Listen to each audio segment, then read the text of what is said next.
Blessings and salutations. My name is Yurima Karama here with a segment, Real Life, Real Talk. So before I get into this, want to send out shout out RIP to the King, the Prince. Actually, want to send a shout out to Prince. Um, I actually had a chance to sit down with this brother many moons ago. We actually sat down several times. He's an artist, of course. I mean, 26 different instruments. He was an artistic genius actually, and I'm an artist as well. And we just had a chance to sit down, like I said, many moons ago, and really just vibe, have an artistic conversation. And the brother was very substantive as well, and I really enjoyed that, being able to sit down. He wasn't a standoffish type person. Wasn't I'm a star and you're nobody, so I'm not even gonna holler at you. Wasn't nothing like that. So just appreciative that I had a chance to meet this brother. He's also one of my top artists of all times. Like, I have certain groups that are just up there, and he's on that level. So I just want to send that out. But I do want to say that, hey, the brother, he's, from a positive standpoint, because we tend to, there are certain cultures in this world that they mourn a little bit differently. Here in the US, people tend to mourn as it's sad, and it's almost like selfish, like they've ascended on, and you're trying to keep them here. And there's other cultures where they actually celebrate the passing of somebody, because they know that that person has moved on, and they're no longer being a slave on this realm called Earth. And so now I don't know the circumstances of his death. That is probably the part that's we're going to find out later on. That's going to be very sad. The circumstances, like probably somebody murdered him. But in any case, I do. I'm glad that the brother's no longer going through the BS and the nonsense that we have to continue going through down here. So with that said, a friend of mine sent this through my Facebook feed. And so it's about dissemination of information, letting you know what people think. And so this is pertaining to the $20 bill, Harriet Tubman being on the $20 bill. And I did a segment earlier about that. So, but I want to get into this. And because this woman had, put it on her Facebook and put it out there, I'll just blow her name up. Her name is Carla Bromlett. That's Bromlett spelled Bramlett. She's white. And so this is what Carla Bromlett had to say about Harriet Tubman being on the $20 bill. Pocahontas has more right to be on that than this woman does. Or is this once again our president trying to bring America down to the same level of other countries? Native Americans have rights. This woman does not. I don't care what she did. According to Wiki, she was an escaped slave. At the time, a crime punishable by death. She also stole property of others, freeing slaves. Thief, no matter what the reason. So putting this woman on our currency is in fact promoting illegal actions and glorifying them. Although I am against slavery of any kind, back in her time it was acceptable. So what is being said, that even though we put people in jail for murder now, in the future it may be legal, so they may be immortalized for their horrific deeds. Who's next on our currency? John Wayne Gacy, Jeffrey Dahmer, or maybe Hitler?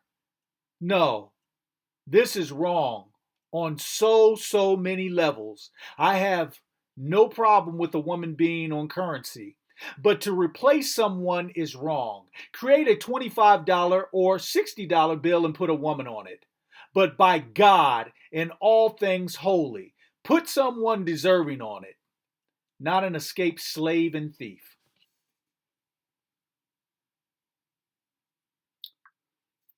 So,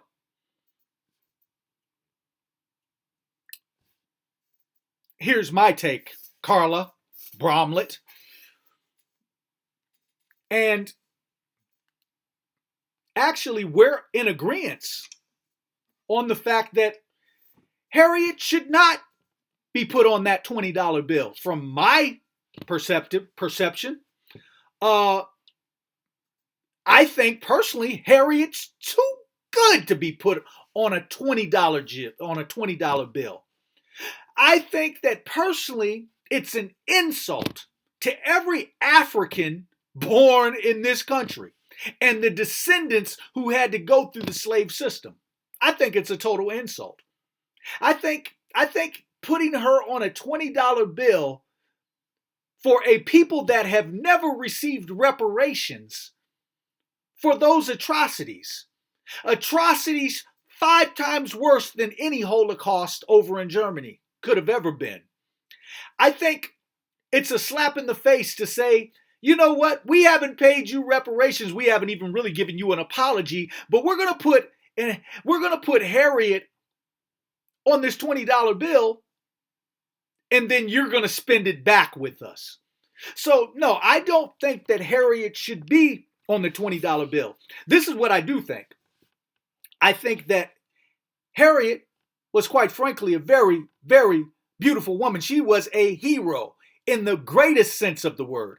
And quite frankly, she should have freed more slaves. I wish she could have freed more than she did, but she's only one woman. And she probably should have shot and killed more slave owners. She should have shot and killed as many as she could have gotten, quite frankly. So, with that said, Carla Bromlett, that's about the only part of your scenario that we agree on. She was right by escaping slavery. And she was right by going back to get her people. As a matter of fact, that's what you do. That's what you do when a people are doing you wrong. By any means necessary. You do what you have to do to get free. So, and I had this, I did a video earlier, and I get these, and trust me, Carla, there's a few coons that will agree with you on this. They'll have your back on this. You won't find that here though. So I had this conversation earlier, and I did a video earlier on this coon, Ben Carson, who had the audacity to say that she shouldn't be on there, put her on a $2 bill, which my response was stick to being a surgeon, Ben. You have no place in the political arena, and you really have no place speaking for Black people. You really don't. So I talked about that earlier, and then I get this coming through my feed, and it just kind of goes to show what racist white people feel. And so the nonsense she talked, oh, I'm totally against slavery. Well, everything that you said up to that point and after that point negated that statement right there. So if you were against it, then you would obviously absolutely have no disagreement with a person trying to do what they could to get from up under it. So, but again, that's the white skin privilege thing that goes on with white people. They're never going to see it from our perspective because they're used to their people being the slave holders. So in any case, I just wanted to to share that. As I get information, I put it out there. Good, bad, indifferent, it doesn't matter. I put it out there. But this Carla Bromlett, quite frankly, she sounds like, just like any other, well, I won't use that word. I won't call her that. It did start with a B. But in any case, I'll just leave that at that, ignore her and her comments. But I did want to share that so that you kind of know the mindset of what people think. Now, on to other things. I've gotten inboxes talking about, well, you're calling Ben Carson a coon because he's got his own opinion. Why? Well, here's the situation.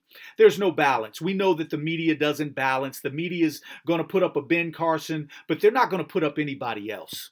They're not going to put up anybody to counter that. I mean, come on.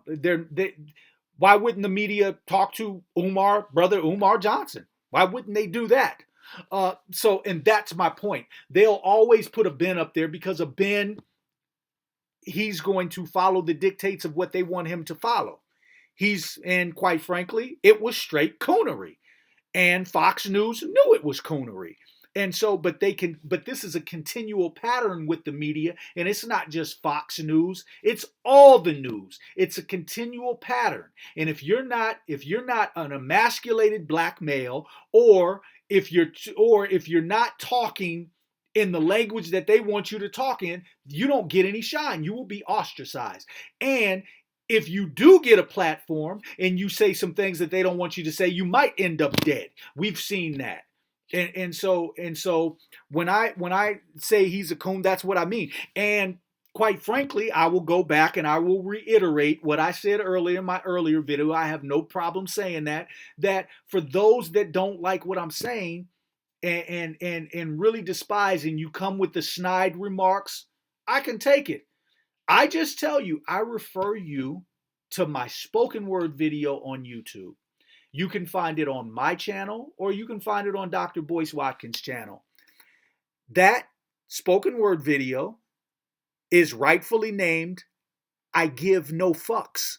So when you understand that, then, I'm sure you'll be ignorant and continue to comment. I'm sure you'll be ignorant and continue to hide behind Ronald Reagan masks and all of that.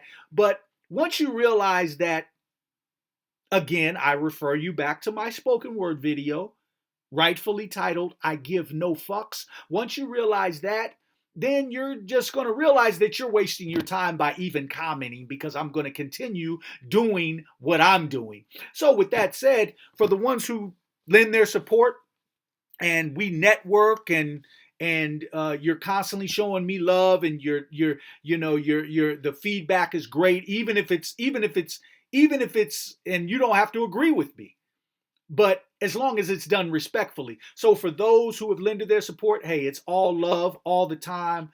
Let's network. Let's continue to build.